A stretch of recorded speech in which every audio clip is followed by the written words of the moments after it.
The ruins were cold and broken, dust hanging in the air like a ghost that never left.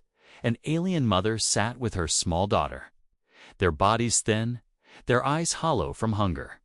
They had been hiding here for many days, afraid to leave, afraid to be found. The war had destroyed everything. Her people scattered, her home burned, her husband gone. Now she was left with only her child, and even hope was fading. Each day was harder. And the little one cried at night from hunger. The mother had nothing left to give. But then, one evening, she smelled something. The scent of food drifted through the cracks of the ruined wall. Her heart jumped. She crawled carefully to the doorway, holding her child close. And she saw him, a human. He was standing at the edge of the ruins, silent. His face was hidden in the shadow of his hood. In his hands, he carried a small bundle. He placed it down on the ground breadfruit. A little water ran, then he turned and walked away. Not a word, not a sound. The mother did not move at first. Was it a trick? A trap? Humans had hunted her kind, captured them, killed them. Why would one bring food? Her instincts screamed danger, but her child's weak whimper pushed her forward. She waited until he was gone, then hurried to the bundle. Her daughter's eyes widened when she saw the food. The mother tore the bread in half, giving the larger piece to the child. She chewed slowly on the smaller piece, watching the doorway, her heart beating fast. The next day, she did not expect him to return. Yet as the sun dipped, there he was. Again, quiet as before, he set down another bundle of food, then left. No words, no glance back, just the sound of fading footsteps. The mother's suspicion grew. Why would a human help them? Did he plan to gain her trust, then betray her later? She thought of moving, running away to another ruin, but her child held on to the bread. Smiling for the first time in days, and the mother stayed. Each evening he came, always silent, always leaving food, sometimes a little bread, sometimes dried meat, sometimes only water, yet he never missed a day, even in the rain. Even when soldiers marched nearby, he came. The child began to wait by the doorway, her small hands clutching her mother's. When she saw him, she whispered, "Softly, friend." The mother pulled her back sharply, scolding her in fear. He is human, not friend. But deep inside, even she began to wonder. Days turned into weeks, and still he came. Never speaking, never staying. His silence was heavy, and the mother often asked herself, was he afraid of her? Or was he hiding something darker? One night, curiosity burned inside her. She could not sleep. Her daughter slept beside her. Breathing softly, the mother rose and crept out into the ruins. She wanted to see where the human went after leaving them food. At a distance, she followed him. The night was cold, the stars hidden behind clouds. The human walked slowly, shoulders heavy, like a man carrying the weight of many sorrows. He reached a broken shack at the edge of the wasteland. Its roof sagged, the walls cracked. Inside, there was only a dim candle. The mother hid in the shadows and watched. What she saw struck her heart. The human sat down, pulling out a crust of bread for himself. It was smaller than what he gave her and her child. He ate slowly, like a man who had known hunger for a long time. The mother gasped softly. He was not rich, not powerful. He had nothing. Yet every day, he shared what little he had with them. She returned to the ruins, her mind shaken, the fear in her heart was still strong, but something else was growing: confusion, curiosity, and a small seed of gratitude. The next day, when he came, she stayed near the doorway, watching. He placed the food down, his head lowered, ready to leave, as always. But for the first time, her lips parted. She almost spoke, almost whispered the words, "Thank you." But fear sealed her voice. The child, however, waved her hand and whispered, "Friend." The man paused, his steps slowing. He did not turn, but she saw his shoulders tremble. Then, without a word, he walked away, leaving silence behind that night. The mother could not sleep. The ruins were quiet, the child's breath soft beside her, but her heart was loud, beating with questions she could not answer. Why was this human helping them? What did he want? Is kindness possible from one who should be her enemy? In the darkness, she closed her eyes. The image of his tired face, the way he gave more than he kept, burned in her mind. He was a mystery, a silent visitor, and she knew this was only the beginning of something far greater than she could imagine. The wind howled through the broken buildings, whispering like ghosts of the past. The alien mother sat by the fireless hearth, holding her child close. They had food now, thanks to the silent human. But peace was still far away. Every night she heard her own thoughts speaking louder. Why is he helping us? What does he want? Why say nothing? She had seen humans lie with smiles and kindness just before pain came. But the little one, her daughter, had no fear left. She had begun to wait at the door every evening, sitting on the cold stone floor, humming softly, hoping to catch a glimpse of the man who brought them bread. "Friend will come soon," she whispered, again and again, like it was a song. The mother didn't like that. It was dangerous to trust too soon, too easily. She had trusted once before back, when the war had just begun. That trust had cost her family, her clan, her future. But something had changed in her too. She found herself listening for his steps. Her ears were sharp, trained for danger, but now they waited for a sound of kindness. That night, the man came again. He was careful, always moving like a shadow. He placed a bundle of food and turned to go, but as he stepped away, the child slipped. From the doorway, "Wait," she said softly. The mother's heart froze.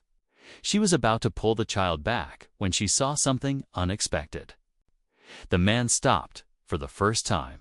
He turned halfway, just enough for the mother to catch a glimpse of his eyes, tired, human, kind. He gave the smallest nod, just once, then turned and walked away into the dark. The mother pulled her daughter back inside, scolding her gently. But her voice wasn't angry, just worried. "You must not speak to strangers," she whispered. "But he's not a stranger." The girl replied, "He brings food. He cares." The mother didn't answer. She didn't know what to say. Later that night, the mother sat alone, staring at the food he had brought: boiled roots, dried meat, even a small sweet fruit. Her fingers trembled, not from fear, but from something else. She looked out into the night, into the dark ruins. The human had become a part of their survival. Yet she knew nothing about him. She needed to know. She waited until her daughter fell asleep, then stepped into the night, barefoot and silent. Her people had always moved quietly like the wind, like the trees. She moved from shadow to shadow, following the path the man usually took. The moon was high, and the ground was cold. But her heart was steady. He was not far ahead, walking slowly. Like someone carrying heavy thoughts, she followed him carefully, staying hidden. He reached the same broken shack she had seen before. Lit by the dim glow of a small lantern, he stepped inside. Unaware he was being watched, the mother climbed a small wall nearby. Crouching low, her eyes scanned every movement inside. What she saw made her heart ache. The man sat on the ground, coughing quietly. His hands were rough and shaking. He took out a worn photo from his pocket and stared at it for a long time. He didn't eat right away. Instead, he whispered to the photo, "I hope you're proud of me," he said softly. "I couldn't save you, but maybe I can save them." The mother's eyes widened. She didn't understand everything, but she felt the pain in his voice. He had lost someone dear. After a while, he finally ate. Just a few bites of old bread. He wrapped himself in a thin blanket and lay on the floor. No bed, no fire, only silence. The mother stepped back from the wall. Her heart was full of sorrow, of confusion, of questions. She returned to the ruins, moving like a ghost. She sat beside her daughter, who stirred in her sleep and murmured, "Friend came." The mother stroked her daughter's hair and whispered, "Yes, he came," the next day. She waited by the doorway, not to eat, but to see him. When he arrived, she stood halfway in the light, holding the food but not running away. Their eyes met. Only for a moment, but it felt longer than time itself. The man opened his mouth like he wanted to speak, but no words came. She gave the slightest nod, then turned back inside. It wasn't trust yet, but it was a beginning. That night, the wind whispered again, but it no longer sounded like fear. It sounded like hope, and somewhere in the dark, the human man, lying alone in his cold shack, smiled for the first time in many years. Because even though no words were spoken, something had changed. The silence between them was no longer empty. It was full of whispers, full of something new. The days passed like falling leaves, slow but never stopping. Each evening, the human came. Always quiet, always careful, and each time, the alien mother watched him more closely. She no longer hid completely.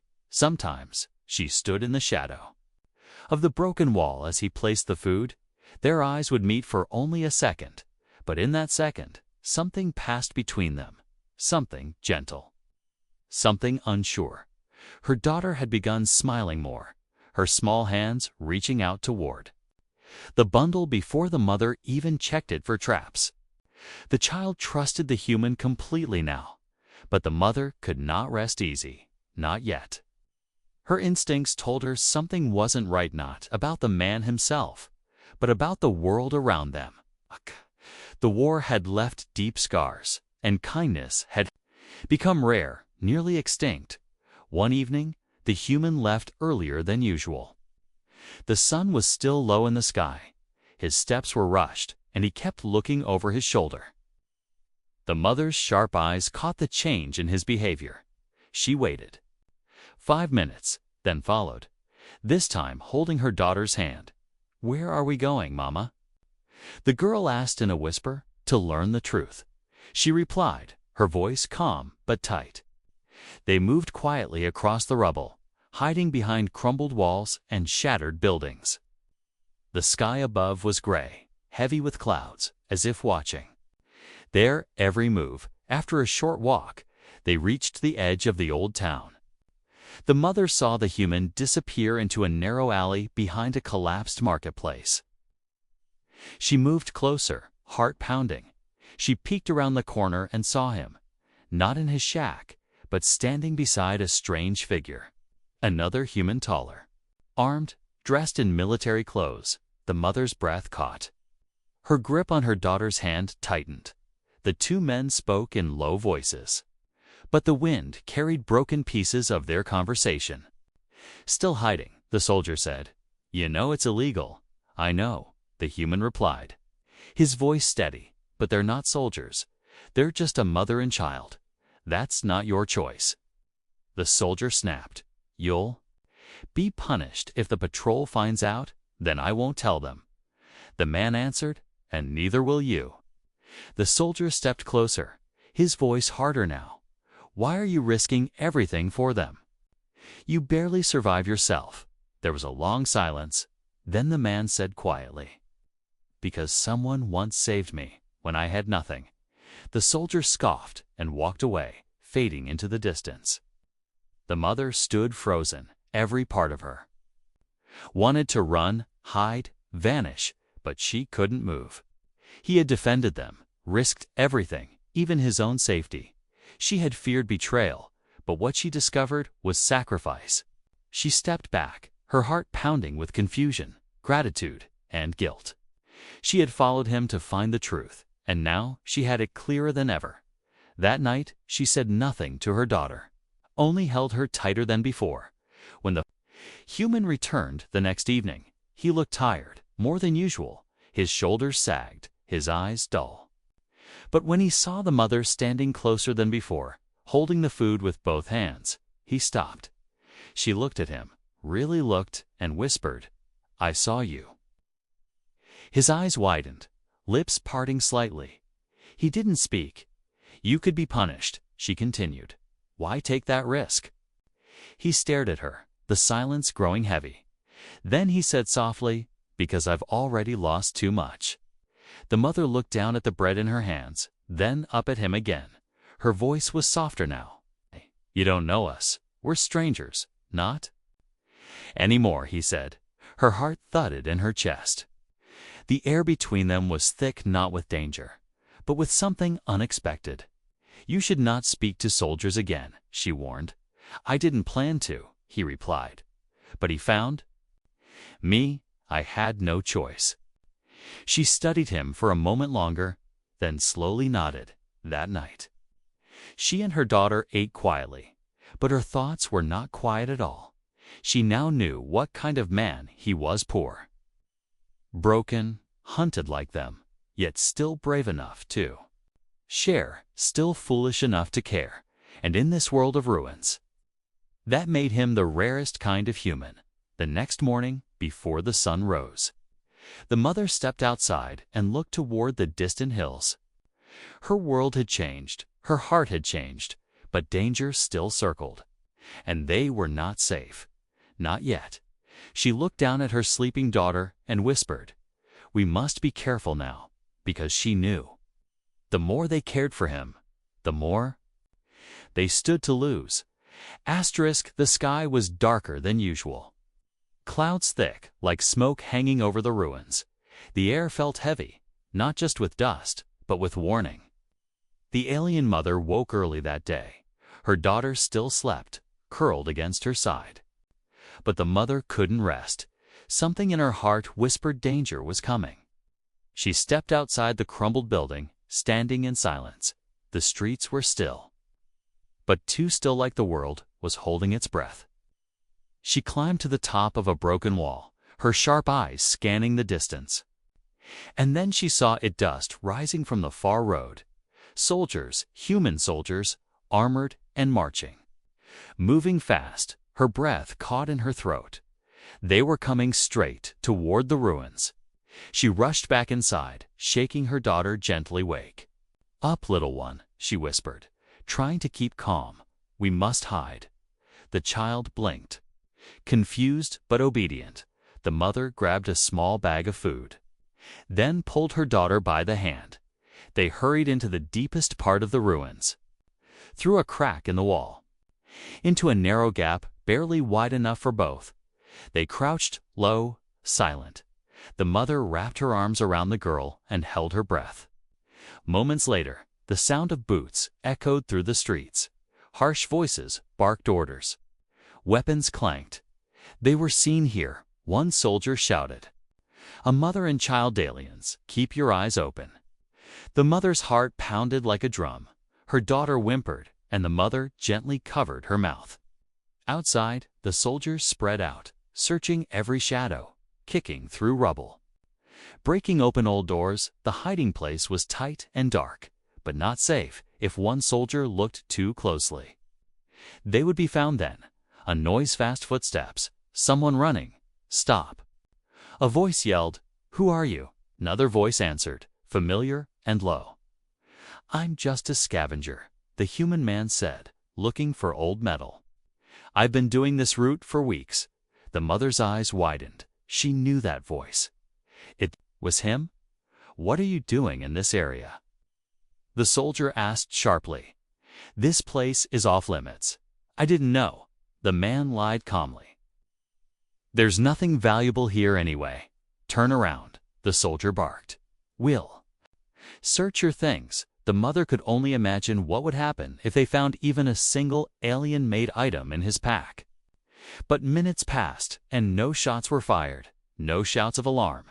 Instead, another voice called out, "Area's clear, no sign of aliens. Move on to Sector 6, the leader ordered. The footsteps faded. Slow at first, then faster as the soldiers marched away inside the crack in the wall. The mother finally exhaled. She hadn't realized she'd been holding her breath for so long.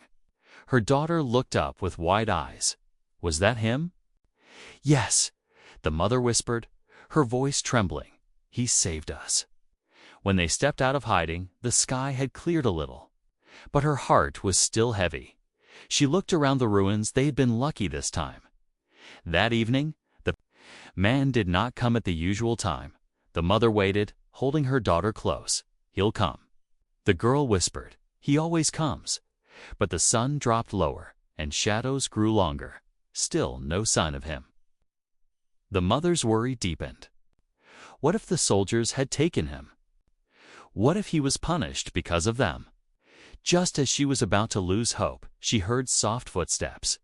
He came limping, slower than usual. A cut on his forehead, his clothes dirty, but he was alive. He placed the food bundle gently, then looked at them both. You were safe, he asked, voice low. The mother stepped forward, her voice barely a whisper. Because of you. He looked down, not proud, just tired. I told them I was alone, he said. I lied to them. Why? She asked. Why take that risk? Didn't answer at first, then finally spoke. Because I couldn't lose you too. Her heart skipped. Her daughter stepped forward and hugged his leg gently. The man froze, then slowly bent down and placed his hand on the child's head. You're safe now, he said softly, though even he didn't know if it was true that night. They shared the food together, not just mother and daughter, but with him too, for the first time he sat beside them, close to the fireless hearth. No longer a visitor, not just a helper, but something more. The silence between them had become something strong, something full of meaning, but even in that moment, the mother knew this. World was still cruel, and next time, luck might not save them. But tonight, they were together, and that was enough. The sky was soft with morning light, but the ruins remained gray and broken. The alien mother sat near the wall, her daughter sleeping beside her, wrapped in old cloth. The memory of the soldiers still echoed in her chest. She looked at the small bundle the man had left the night before. It wasn't just food this time. Inside the cloth were bandages, herbs, even a small candle, things he surely needed himself, but gave away anyway. Her hand shook as she touched the candle. In her world, this was more than kindness. It was trust. Later that day, she sat in silence, eyes watching the road, waiting for him. Her daughter was awake now, playing with a piece of broken wood like it was a toy. When is friend coming again? The girl asked. Soon, the mother replied, voice soft, and when the sun began to fall. The man did come. His limp was still there, but he smiled when he saw them both. He placed the food down and turned to go, as he always did, but this time, she stepped out from the shadow. Wait, she said gently. He paused, eyes wide. She walked slowly toward him, holding the cloth bundle he had left, and held it out. You need these more than we do, she said. He looked down, then back at her face, and shook his head. I brought them for you. Her eyes searched his, trying to understand, trying to believe you could get punished for helping us, she whispered. Why do it? He was quiet for a moment, then said, because you remind me of what I lost. He didn't explain, but she felt the truth in his voice. I don't want thanks, he added. I just want you to live. The mother felt something in her chest crack open, not pain, something else. She nodded slowly, then said words she had never said to a human before. Thank you. The man blinked like he didn't expect it, then smiled softly. Do you have a name? She asked. Eli, he said. And you? Kari, she replied. And this is Nia, pointing to her daughter, who peeked out with a shy grin. For a moment, there was quiet, not awkward, not tense, just peaceful. Then Kari did something even she didn't fully understand. She stepped aside and said, You can stay for a while if you like. Eli hesitated, but nodded. He sat on the cold ground, and Kari placed a small cloth for him to sit on. Nia sat between them, holding a piece of dried fruit he had brought. It was the first time they had all sat together, not as strangers, but as something close to a family. They didn't talk much, only simple words, but it was enough. Eli told a little about where he came from, how the war had taken his sister, how he had wandered since then, searching for something worth living for. Kari listened without interrupting. Her eyes stayed on his face, watching every change in expression. He wasn't a hero, not a soldier, just a broken man trying to do one good thing. And somehow that made him even braver. After a while, the sky grew darker, and Eli stood, brushing dirt from his coat. "I should go before patrols come back," he said. Kari nodded, but before he could leave, she reached into the cloth and took out a small, polished stone shaped like a leaf, warm to the touch. "This is all I have," she said. "It's from my home. Take it, please." He looked at the stone, surprised. "Why give me this?" "Because I trust you now," she said, "and I want you to come back." He took the stone slowly, holding it like it was something sacred. Then he looked at her and said the words that made her heart tremble. "I'll always come back." Kari stood there long after he left, her daughter leaning against her side. The wind was soft, and for the first time in many nights, she wasn't afraid of tomorrow. That night, she lit the candle he had given them, and its light danced on the broken walls. She whispered a quiet promise, not just to herself, but to the man who now carried her gift. "We are no longer alone." The candle flickered in the darkness. Its light touched the faces of Kari and her daughter Nia as they sat close together. On the broken floor, outside, the ruins whispered with the cold wind, but inside, something new had started to grow, something warm, something safe for the first time in many cycles. Kari wasn't thinking only about surviving. She was thinking about him, Eli, the human who risked everything to bring them food, who sat beside them without fear, who took nothing but gave everything. Since that night when she gave him the polished leaf stone, he had come back every evening, not just with food, but with stories. Sometimes he spoke of trees with red leaves from his homeworld, or rivers that once ran through his village. Nia listened with wide eyes, and Kari listened with her heart. They began to speak more. Not many words, but enough. She told him a little about her past, how she used to sing before the war, how her people believed every star was a soul watching over them. He listened with respect, not laughing or calling her strange, just nodding. One night, he brought something different, not food, but a small stringed instrument, broken but still playable. "I found it buried under rubble," he said. "Thought maybe you'd know what to do with it."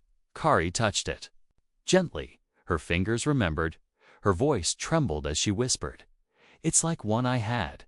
Do you still play?" he asked. She looked at him, unsure. Then slowly, she began to pluck the strings. The sound soft and broken, like her memories. Nia clapped quietly. Eli smiled.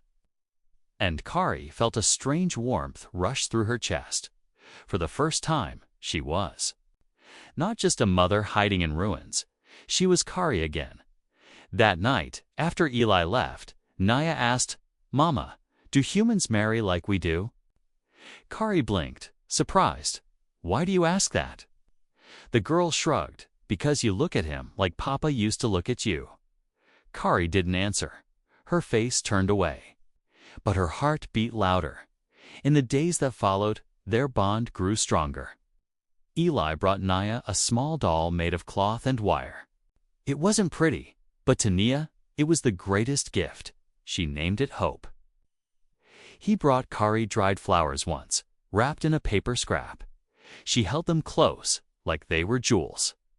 He never asked for anything in return, never crossed lines, never looked at her with anything but quiet respect. But something had changed between them one evening. While Kari was placing pieces of broken wood to start a small fire, she noticed Eli staring at the sky. "Do you miss your people?" She asked all the time, he said, but right now, I'm where I need to be. Kari turned to him, with us. He looked at her, eyes steady. Yes, her hands trembled, but not from fear, that night. Nia fell asleep in Eli's lap, holding the cloth doll. Kari watched as he carefully adjusted her blanket. Brushing her hair gently, he looked at Kari and whispered, "She deserves to be safe." Kari nodded. "She deserves more than this world." Eli hesitated, then said, "I want to protect her, both of you, for as long as I can." Kari felt tears sting her eyes. She looked down, then back at him, and softly replied, "You already have." They sat in silence, their shoulders nearly touching. The fire crackled, the stars above blinked gently, and for that moment they weren't human and alien.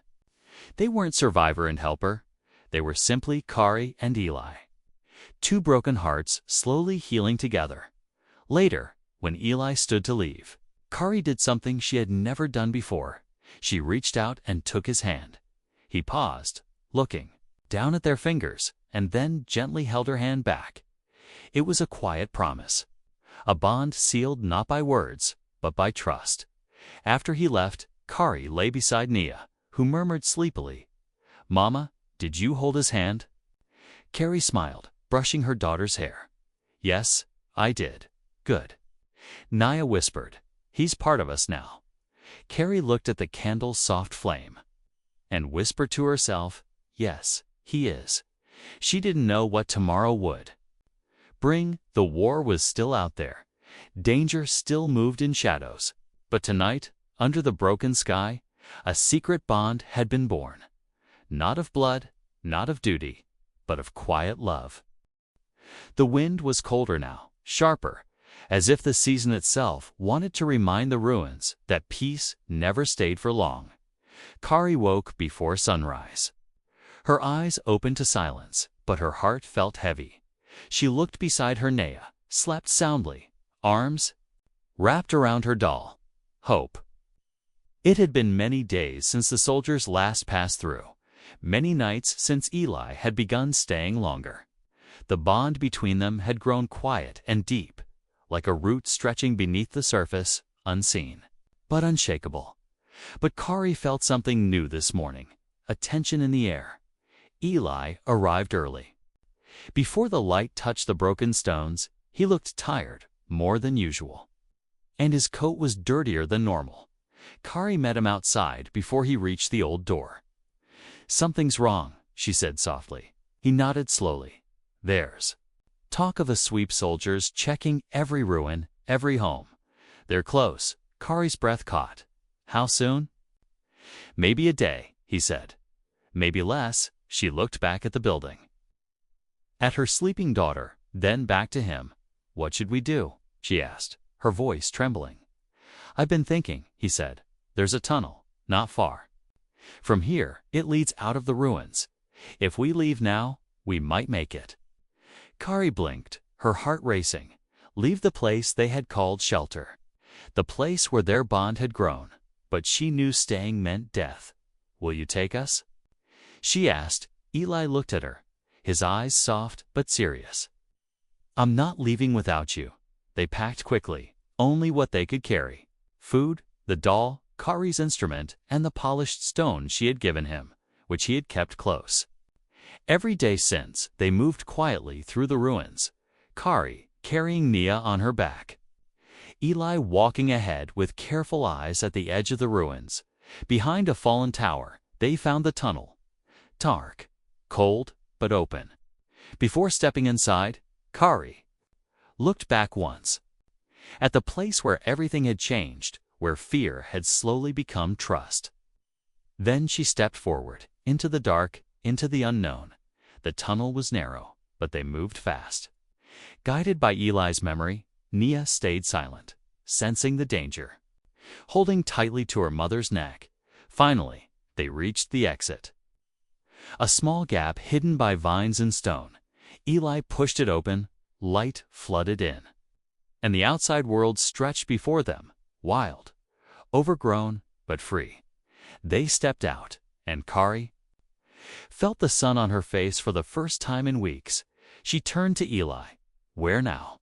"There's a place," he said, "farther from the cities, deep in the trees. A house no one uses anymore. It's not much, but it's safe." They walked for hours, but not in silence. Kari asked questions, and Eli answered. Nia sang quietly, and Eli laughed softly when they reached the house. It was old and broken, but not as bad as the ruins. It had walls, a roof, even a small fire pit. Kari looked around and whispered, "This can be home." Over the next few days, they cleaned, repaired, shared meals, and told stories. Nia played outside, laughing freely. Kari and Eli worked side by side, her hands beside his, her heart slowly growing warmer. One evening, as the fire crackled inside the small house, Kari sat beside Eli, Kea asleep near the wall. The stars blinked. Above, bright and clear, Kari looked at him and asked, "Do you miss your people?" He nodded. "I do, but you're still here," she said. "I'm still here," he answered, his voice low. Kari hesitated, then whispered, "Why?" Eli turned to her, his eyes full of something deeper than words. "Because I found something I didn't know I was searching for," he said. Kari's breath caught. "What?" He looked down, then back at her. "You," he said softly. "You and Nia." Kari stared at him, unable to speak. "I don't want to just protect you anymore," he said. "I want to belong with you." Kari's eyes filled with tears. She had waited so long to hear something like this, so long to feel like more than a survivor, more than a mother hiding in the dark. "I thought humans couldn't love like we do," she whispered.